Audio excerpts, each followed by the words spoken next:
Welcome to the Sandwich Generation Survival Guide. I am your host, Candace Dellacona, and I have a special treat for all of our listeners today.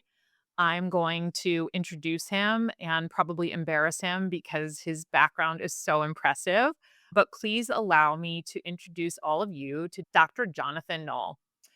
Not only does Jonathan have his PhD from the Royal Military College of Canada, he is a graduate of the French Military of Defense Test Pilot School. He served in the Royal Canadian Air Force as a pilot commander for more than 30 years, and he flew tactical helicopter missions in Kosovo and Afghanistan for the NATO Joint Task Force. Jonathan's currently retired, but he's not stopped flying. He's based here in California in the US, and he continues to train pilots at the National Test Pilot School in the Mojave.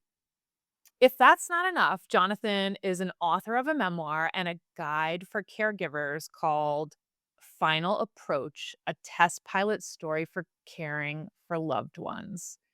So, Jonathan, that is the longest intro I've ever had the pleasure of introducing a guest. Welcome. Thank you. We're Thank so you. happy to have you here. Really, it's just such a treat, and I have to say, I never thought that I'd have a wartime test pilot providing advice on surviving the sandwich generation, but here we are. It's really exciting to be here, Candace, and we had a great discussion yesterday, and thank you for this wonderful introduction. It's very flattering, and thank you very much, and I wish I was truly retired, but I'm certainly not. My job keeps me very, very busy, as we talked about. Anyways, I'll just say I'm very happy to be here. It's a real honor and a real pleasure, and to all the listeners, thank you very much for tuning in and giving me this opportunity to speak with you. Yeah, so let's just jump right into it. When you think of a person who, has all this knowledge to impart in this particular space, I don't think many of us would presume it would be a pilot to provide it. Obviously, my first question is what led you to write your book? It definitely came from the heart. It was a few things. Probably first and foremost, I felt a duty to give back to the community about what I learned from caregiving because it's so hard and which pairs with just my personality, I suppose, which is one of the reasons why I joined the Canadian Forces was to serve. So I felt I had a duty of care, literally, to transmit this message. And at the same time, I so much wanted to record, chronicle my parents' lives. It's a love letter to them in many ways and I wanted to tell their stories, their extraordinary life stories, and I wanted to wrap in a bit of my story too, of my career, which has been very unique, as you highlighted, and it's a real honor to do what I do, and I'm lucky to be able to do it. There's a lot of luck that goes in there. I saw a platform to wrap all that together, and I really saw a way to tell that story of caregiving based on the story of 3 lives, mine and my parents, to do that in an interesting way.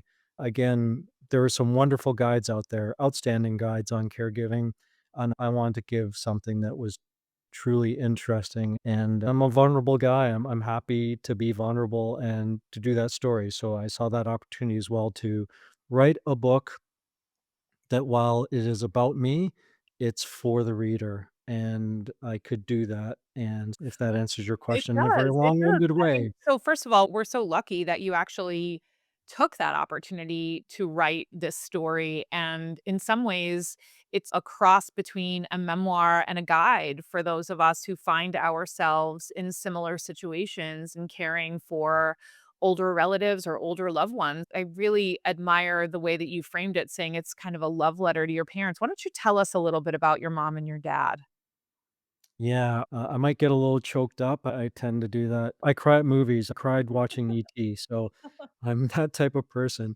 They're really amazing people, no specific order. My father first, who really was an extraordinary man. If anybody was a Renaissance man, it was my father, Sigmund Knaul. He was born in Poland in 19 well, actually, it could be 23 or 24. There's a debate on the records, but he was born in that year time frame, and so his family was rounded up in late 1939 and off to ghettos and then off to camps, and of a very large family, only he survived. He survived a year in Auschwitz. From Auschwitz, he was transferred to Dachau, out of the frying pan and into the fire, literally, and he survived Dachau as well. He and a half brother survived from a very large family.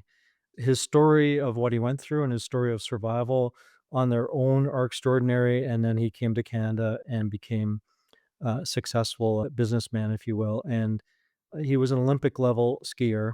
Had it not been for the war, I'm sure he would have been in the Olympics for downhill skiing. He taught himself skiing on wooden boards and leather boots, and he could dance on skis.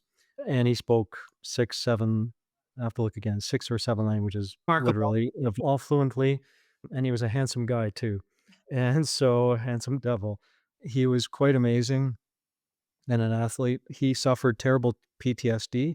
And at a time when in the 70s, through the 50s, 60s, 70s, Holocaust survivors were not talking about what they went through outside of a very closed circle. And generally, they weren't speaking about that. And my father was one of them. And the treatment wasn't there either, and the recognition of PTSD. So my childhood with him, as much as I loved and adored my father, was very challenging, and was very much a monster. Not his fault. Very challenging childhood for me with him, but he was an amazing man, and I could go on and talk about him for a Well, long time. My mother was British, and she was born in definitely 1923. They were essentially the same age, and she lived through the bombing in London.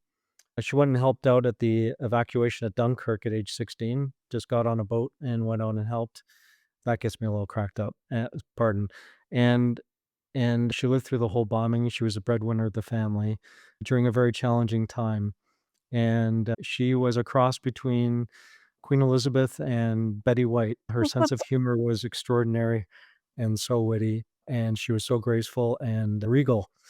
I would say regal. And so she lived all the way till she almost made it to 99, and she was really quite something.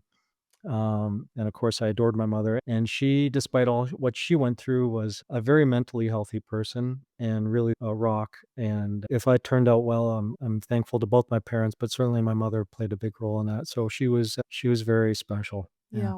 I think it's interesting when you talk about your relationship with your parents and in the context of caregiving, where, you can have complicated relationships with your parents and your loved ones and still love them. And when it comes to the caregiving space and you take on this role for someone who you may have a complicated relationship with, one can see why it could be so challenging, aside from the fact that it's just challenging to start. So I love how candid you are when you talk about the complexity of that relationship. And one of the things that we talked about earlier was the impact that the older generation and their trauma had on them, because it's a generation of people who, by and large, never really had the accessibility to therapy and things like that that we have in those resources. So our heart goes out to that older generation that didn't have the same support perhaps that your dad obviously deserved and very much needed. It's wonderful that he found someone as extraordinary as your mom and he was able to create a life with her. I know your father had passed away significantly earlier than your mom did, and you were a caregiver for your mom. Is that right?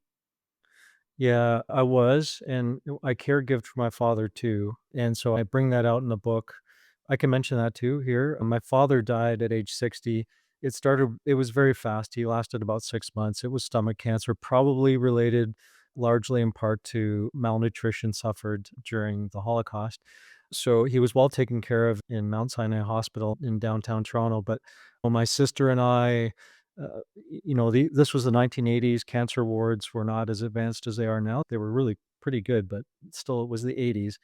So a lot of support from my sister, myself, and my mother. Healthcare workers are always under-resourced in most places. So I did do a lot of my father's care in the hospital, full on, even for his most private needs.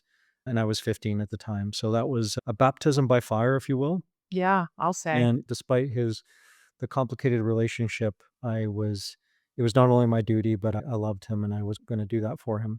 for sure. And so we made him comfortable until the end. And yes, my mother, that was much later in life, and it really went on for about 10 or 15 years. She had a slow decline, and then it picked up in the rate of decline picked up in the last couple of years. So, and I did take care of her, moved in with her and took care of her full on as well. As a caregiver, in the context of your caregiving, there were 2 very different roles that you played. One, you were a child still when you were taking care of your dad, and then when you became the caregiver for your mom, you were obviously very much an adult, and she suffered a disease of the aged and someone who was more vulnerable probably because of her mental compromise. And so, in the context of you writing this book and providing advice and the guide to the readers, what is something as a caregiver that you were able to do for your mom that makes you maybe the most proud? Hmm. I think there's a lot of things. If I could wrap it up in one, I believe it was retaining her dignity for her. My mother was a very dignified person. Anybody who gets ill and now needs care and can't care for themselves is vulnerable to losing their dignity. And really, across the spectrum of human beings, we all strive to retain a certain level of dignity. And dignity is so important. So I really strove to do that for her, even when I was, you know, dementia. People with dementia communicate in different ways. Sure. But there's a person, no matter how bad the symptoms are and their condition, there is still a person inside. There's a heart pumping, and there is an emotional and a spiritual heart in there too. And so when I had to take care of her very private needs, as much as that was hard for me, it was probably harder for her to have her son do that. And I approached it in a way that would provide her with dignity, Yeah. is what I was thinking of. When I moved her into dementia care, which was a very difficult thing to do, I still strove to do that. And so I made sure that her hair was really important to her. I made sure that her hair was taken care of. I made sure that they dressed her in her clothes and did the little things I knew made a difference for her. If I could use a good example, my sister loves this one. I sewed her stockings for her. Her legs got particularly she lost a lot of weight in the last year, but I knew that she wanted to be dressed well. Her stockings were stay-up stockings, and her legs had gotten quite a bit skinnier, and they weren't staying up anymore, and we couldn't find a size for her, so I sewed them at the top so they were just tight enough that they would stay up because seeing her when I walked around and saw her one day in the dementia care facility and her stockings were around her ankles, I'm like, "That's just not." I knew that at some level that would bother her, so, um, to make a simple example, Yeah, that's a great example. And I think advocacy also can look different in so many different ways. And what you just described is really an act of love, but an act of advocacy as well, because it was really important to you for the outside world to see your mother as this regal and dignified person because you knew it was important to her. So it's a really beautiful gesture for any of our listeners when they think that perhaps they're at the end of their rope and they're looking for ways to help their loved one when they're so far away because of their mental incapacity. But these small gestures really can mean so much and truly is can be an act of love. So I really admire that answer. You're coming at this as a son, as someone who has been in sort of these high pressure situations your entire career. You're making all of these really split second decisions as a pilot, really stressful decisions. And so, how do you think your career as a pilot, if at all, helped you in your caregiving role? Yeah, it helped me out tremendously. I have developed mechanisms to deal with stress for sure. I've had to, and I've had training in it as well too in my military career, and all that experience I've had builds on that. All that helped. I wrote a chapter in the book just about decision making, and and in there I tried to break it down in time because here's the key with tough decisions is use the time available. So the split second decisions that wasn't that did help me in a certain regard in caring for my mom, and I also have experience in a healthcare first responder role too, so that helped. But the thing were the longer term decisions, those are the tough ones. And in your background as an estate lawyer, you'll well understand things like making decisions on powers of attorney and that sort of thing. I really tried to look at those bigger decisions and understand about the time I had available and always understand. And I worked with my sister on this, and I love my sister dearly. And thankfully we are close, and we were able to, we had our challenges for sure, but we were able to meet in the middle and realize that the decisions we were making, ones that we had more time with, which was most of the time, were in had to be in our mother's best interest. And that's a tough time, the tough one. When you're caregiving, you can get very we all get very emotional. We're humans and we're under stress, and to recognize that those are normal emotions responding to stress, and to try and recognize them, put them over on the side, and then say, what's the best decision that I can make in the patient or the loved one's interest? And gosh, do I have time? So can it wait till tomorrow? And if it can, let's get all the facts that we can. So I think that it wasn't just as a test pilot that helped me. It was more as a military commander because, especially in places like Afghanistan, I was responsible for a lot of people, and I had to send. I went out the door into threat environments with them, and oftentimes I had to send them out while I stayed inside the wire. And so you have to make some really tough decisions in those cases, and so that helped me. Yeah. So it's interesting you bring up your role as a commander, right? Because in a way, when we become a caregiver for someone who is not able to advocate for themselves, that's who we become in their lives to the outside world and maybe even to our siblings in a way that our siblings don't love. Let's talk a little bit about how to share that commander role and taking charge and having someone else who may not see eye to eye on the way perhaps things should be done. Do you have any advice for our caregivers who are trying to get along with their fellow caregivers, whether it's a sibling or a spouse or someone like that? Yeah, it's really some of the most difficult things to do. I think first and foremost is to take care of yourself. It's like the oxygen mask counsel that you Yep. get when you board an airplane. Put on your oxygen mask before you put on your kid's oxygen mask. You got to take care of yourself first, because when we don't take care of ourselves, then emotions start to run higher and we're just less able. And if you're not in the best position, then you can't give the best care to the loved one. And so it becomes harder to work with the people you have to work with, whether it be siblings or whoever. So find those ways to take care of yourself. And the other thing I had to do sometimes is I had to take those breaks to say that those are emotions and I need to put them aside. And the other thing I really had to realize too, this is a tough one, is that despite what you're sensing from the other person, it's like any negotiation you do. Despite the challenges I might have been feeling getting from my sister, I had to realize that my sister's goal in all of this was the same as mine. She wanted the best for our mother, and she was doing the best she could to try and parlay that, to transmit that. And maybe I wasn't seeing that as a result, and so I had to step back and recognize that.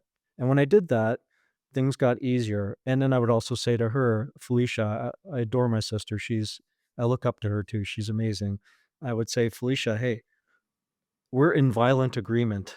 Very Oh, often. and then things would cool off. And also, I think a key term is disagreement. I would say this to my subordinates too, my troops. Disagreement does not equal disloyalty. Mm. Please, not in front of everybody, don't tell me that you disagree and you're take me aside, let's do this privately, and you can tell me about all your disagreement, and that's good. Disagreement is healthy, and it does not equal disloyalty, and there's a time and place to do that.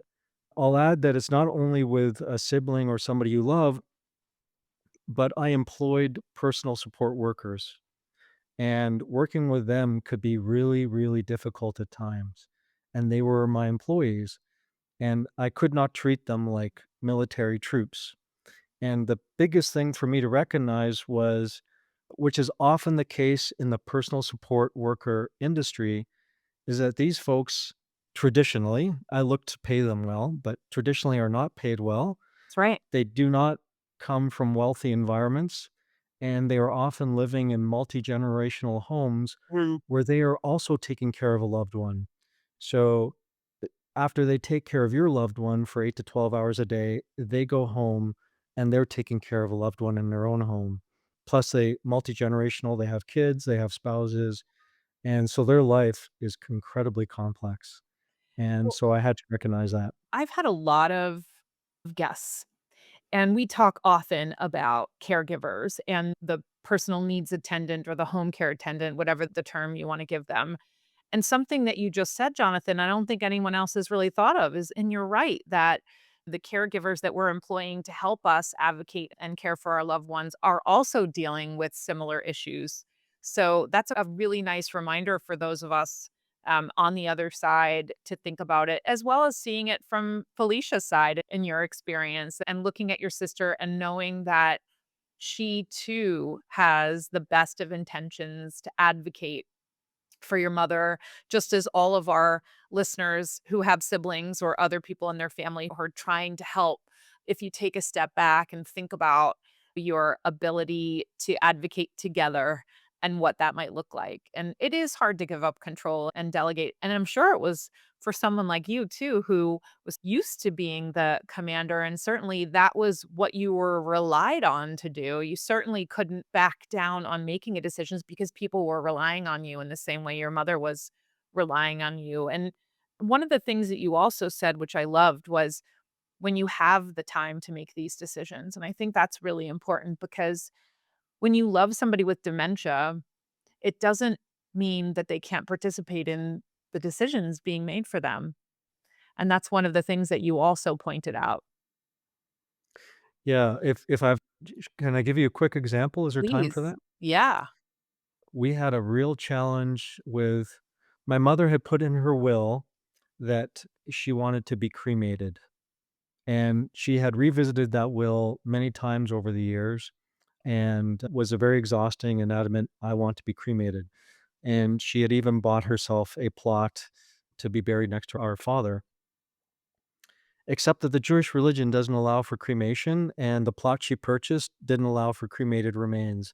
And so this caused a lot of confusion. Because of my legal position, I had access to the will early on, and I knew that. My sister asked for the will. I gave it to her right away when she did ask for it. And she found out about that, which I hadn't really thought about. And this was a problem.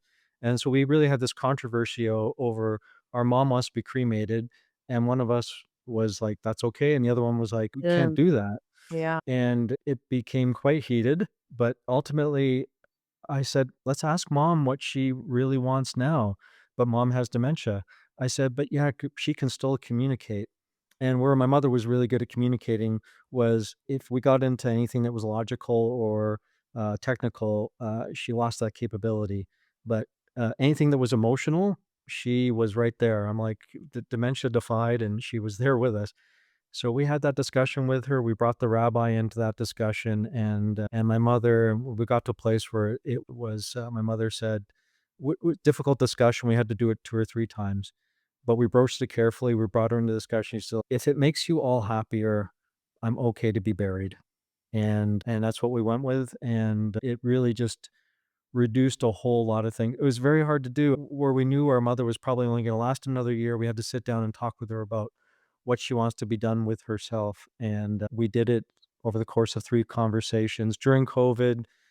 Me sitting with my mother, like I am with you now, the rabbi virtual, my sister virtual, because I was back in Toronto with my mom. My sister was in Miami, where she lived at the time with her family, but we got there. And gosh, when the day came that my mother died, having that sorted ahead of time when things are really emotional, when somebody passes, we didn't have to worry about that because we No. had it sorted. Yeah, and it's sort of a masterclass example of dealing with a difficult topic, dealing with somebody who doesn't have full capacity, dealing with the possible disagreement among family members, and it sounds like despite the fact that it was probably pretty charged, you had a really successful outcome, and it's a great lesson to all of us that there really shouldn't be a topic that's off limits as hard as it is. And I think that's one of the things that you brought out in your book, and our conversations have been, you can ask me anything, that this should be a subject that is brought out of the shadows,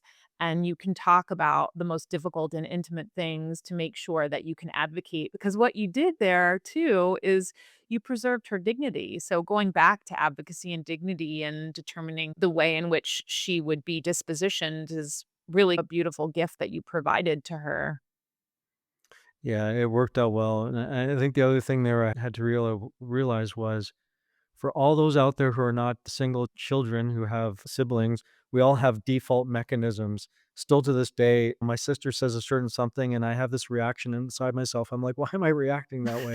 Like I did when I was 5 or 7 years old, but I recognize it. And that's what I did. Was I tried to recognize those default mechanisms and to take myself back to being an adult and say, Yeah, that's my honorable, lovely sister who's communicating in her own way. And yeah.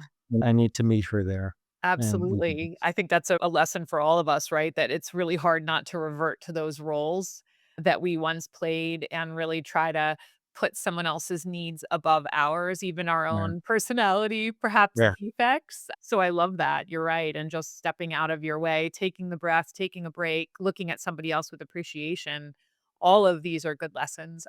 I think what I'll ask you for the final question, and I really encourage all of you to go out and get yourself a copy of Jonathan's book, because it really is such a beautiful memento to his parents' story and his own journey, and can therefore serve as a guide to everyone else who's out there struggling and wants a different perspective. But one thing I want to know, Jonathan, is is there something that you wish you knew when you first became a caregiver that kind of came to you slowly, that may have made it easier on you if you knew it maybe before?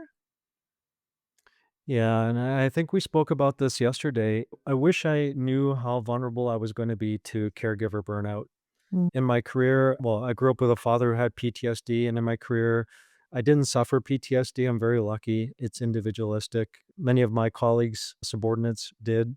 I have many friends who have PTSD. I understood it. It's in the family of there's a family there along with PTSD of operational stress, and caregiver burnout is in there as well too.